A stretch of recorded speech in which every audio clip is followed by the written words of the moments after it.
Pagi itu, langit desa berwarna pucat. Seakan matahari enggan bersinar di atas ngerembel. Angin berembus dingin, membawa aroma gula basi bercampur karat.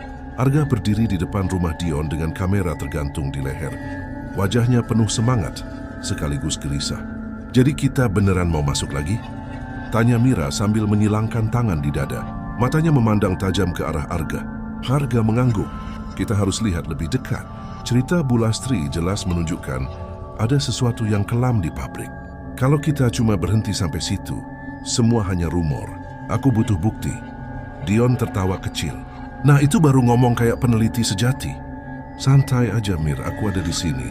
Lagian aku udah hafal tiap sudut pabrik." Mira mendengus. "Hafal atau enggak, itu enggak bikin arwah di sana berhenti ganggu kita." Meski berat hati, Mira tetap ikut. Mereka bertiga berjalan menuju pabrik. Jalanan terasa sepi, burung-burung tak terdengar berkicau, seolah alam pun menghindari bangunan itu. Gerbang berkarat menyambut mereka dengan suara decit panjang saat didorong.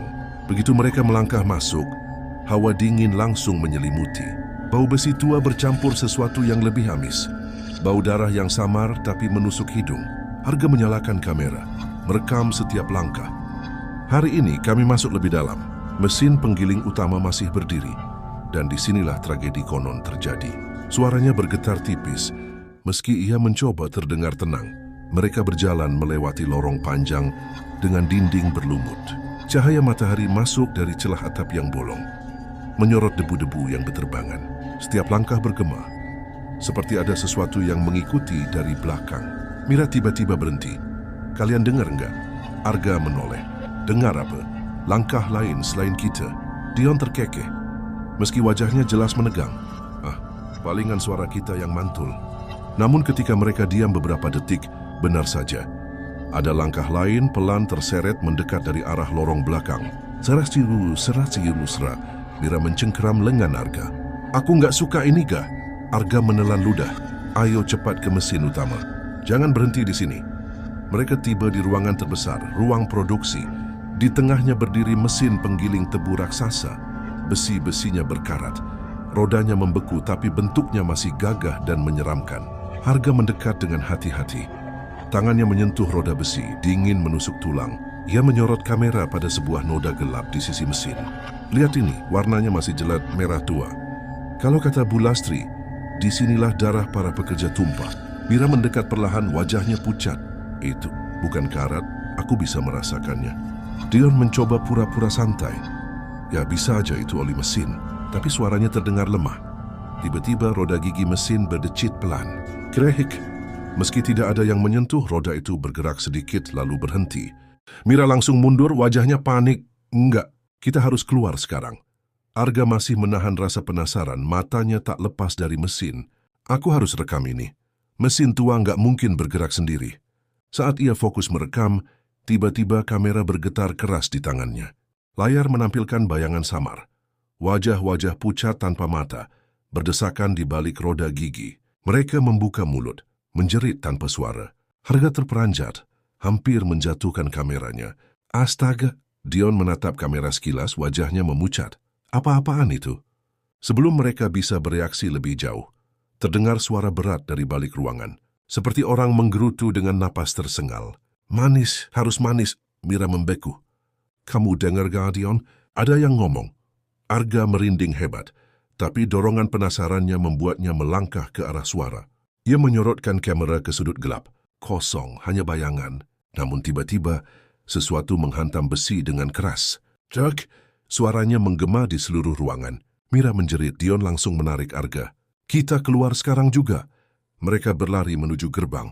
Nafas memburu, jantung berdebar. Namun saat hampir mencapai luar, angin kencang berembus lagi. Pintu besi besar di belakang mereka berderak menutup dengan suara keras. "Brakukah?" Mira berteriak ketakutan. "Kita dikurung." Arga panik tapi mencoba menenangkan diri. "Tenang, pintu depan masih terbuka." Mereka terus berlari hingga akhirnya berhasil keluar dari bangunan. Begitu kaki mereka menginjak tanah lapang di luar pabrik, hawa dingin seketika menghilang. Suara mesin pun berhenti. Mereka bertiga terdiam, berdiri terengah-engah sambil menatap cerobong hitam. Dan saat itulah, dari puncak cerobong, terlihat sekelebat bayangan hitam merayap turun perlahan, menyerupai tubuh manusia dengan tangan panjang menggapai. Mira hampir pingsan. Dion memeluk kepalanya dengan kedua tangan. Arga hanya bisa menatap dengan mata lebar. Kamera masih merekam. Bayangan itu menatap mereka dari kejauhan. Meski tak punya wajah, jelas ada kebencian yang terpancar. Arga menggenggam kain hitam pemberian Bu Lastri di sakunya. Ia berbisik lirih, nyaris tak terdengar. Bu Lastri benar, mereka masih ada di sini. Dan untuk pertama kalinya Arga benar-benar merasakan ketakutan yang menusuk sampai ke tulang. Malam itu setelah kejadian di pabrik, ketiganya berkumpul di ruang tamu rumah Dion. Lampu minyak redup berayun terkena angin, menambah nuansa tegang yang masih melekat. Mira duduk meringkuk di kursi. Wajahnya pucat pasi. Kalian masih bisa senyum-senyum setelah apa yang kita lihat tadi? Bayangan di cerobong itu nyata nggak? Itu bukan ilusi. Arga menatap layar kameranya yang masih merekam, mencoba menenangkan dirinya sendiri. Di dalam rekaman, bayangan hitam jelas terlihat, bergerak di antara mesin. Ia menelan ludah. Ini bukti. Selama ini semua orang mengira cerita itu cuma mitos. Tapi, arwah mereka memang masih terjebak di sana. Dion yang sejak tadi diam akhirnya bicara. Aku pernah dengar Bapak ngomong sama perangkat desa. Katanya ada dokumen lama arsip pabrik yang disimpan di gudang balai desa. Dokumen itu katanya mencatat semua kejadian sebelum pabrik ditutup.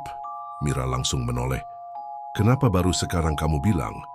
Aku nggak yakin, Mir, jawab Dion defensif. Lagi pula dokumen itu disegel. Enggak sembarang orang bisa lihat, tapi kalau kalian mau kita bisa coba. Arga mengangguk mantap, kita harus lihat. Kalau memang ada bukti tertulis, mungkin kita bisa tahu kenapa arwah-arwah itu belum tenang. Ini keesokan harinya, mereka bertiga berjalan menuju balai desa. Bangunan itu sederhana, berdinding kayu dengan atap rumbia tua. Penjaga balai, seorang pria paruh-baya bernama Pak Darmo, menatap mereka curiga ketika Dion meminta kunci gudang. Untuk apa kalian masuk ke sana? Tanyanya dengan nada tajam. Dion berusaha tenang. Ada beberapa catatan lama yang ingin kami lihat untuk keperluan penelitian kampus. Pak Darmo mendesah lalu menggeleng. Bocah-bocah, kalian nggak ngerti. Arsip itu disimpan bukan untuk dibuka lagi. Banyak hal yang seharusnya dibiarkan terkubur. Namun Dion tidak menyerah. Pak, saya anak kepala desa. Kalau perlu nanti saya minta izin langsung ke Bapak. Akhirnya, dengan wajah berat Pak Darmo memberikan kunci. Jangan bilang saya nggak ngingetin. Kalau kalian baca sesuatu yang seharusnya tidak dibaca, tanggung sendiri akibatnya. Dan gudang balai desa berdebu dan beraroma kapur barus. Kotak-kotak kayu tersusun rapi. Sebagian sudah lapuk dimakan usia. Arga menyalakan senter, menyusuri barisan rak.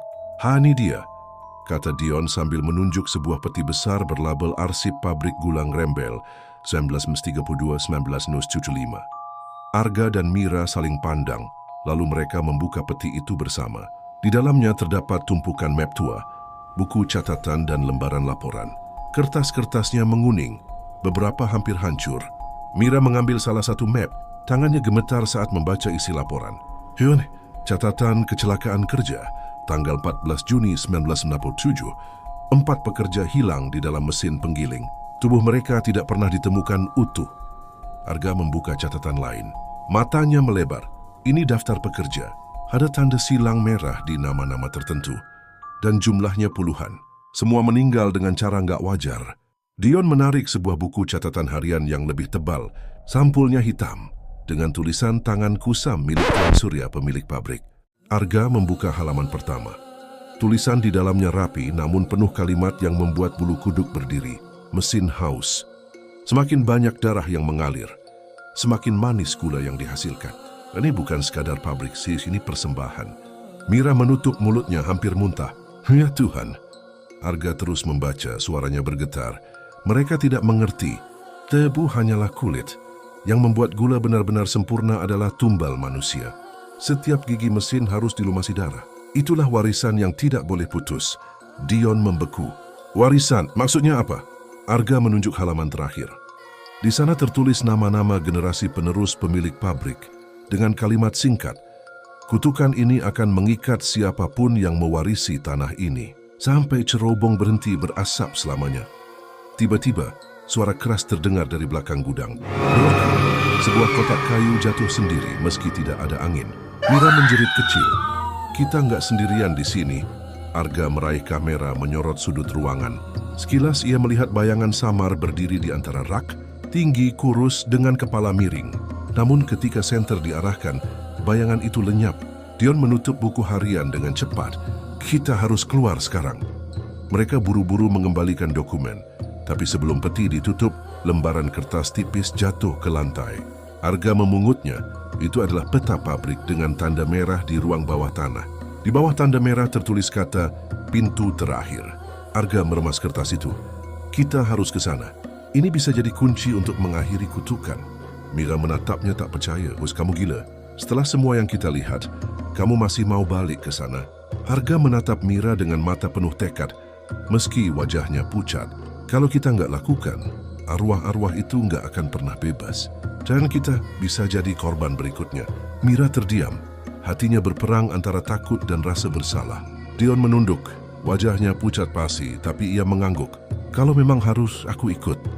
Arga menatap cerobong hitam yang menjulang dari kejauhan, terlihat jelas dari jendela gudang. Asap tipis mengepul lagi, meski matahari tengah bersinar terik. Dalam hatinya ia tahu, pabrik itu tidak sekadar bangunan tua, ia adalah penjara, altar, sekaligus mulut raksasa yang menelan jiwa-jiwa tak bersalah. Dan untuk pertama kalinya Arga bertanya-tanya, apakah mereka bertiga bisa keluar hidup-hidup setelah membuka pintu terakhir? Sore itu, langit desa Ngrembel diliputi mendung pekat. Hujan belum turun, tapi udara sudah pengap dan berat. Arga menggenggam erat lembaran peta lusuh yang ditemukannya di arsip balai desa. Di sana, tanda merah jelas menunjuk ke sebuah ruang tersembunyi di bawah tanah pabrik. Mira berjalan di sampingnya dengan wajah cemas. Aku masih nggak percaya kita balik ke sana. Setelah semua yang terjadi, kenapa kita nggak menyerah saja nggak? Arga menoleh, matanya penuh tekad. Kalau kita berhenti, arwah mereka tetap terjebak. Dan kita bakal terus dihantui. Aku nggak mau hidup dengan ketakutan selamanya. Dion menghela napas panjang. Aku beneran nyesel ngajak kalian ke desa ini. Tapi kalau kutukan ini memang nyata, aku juga punya tanggung jawab. Pabrik itu berdiri di tanah leluhurku.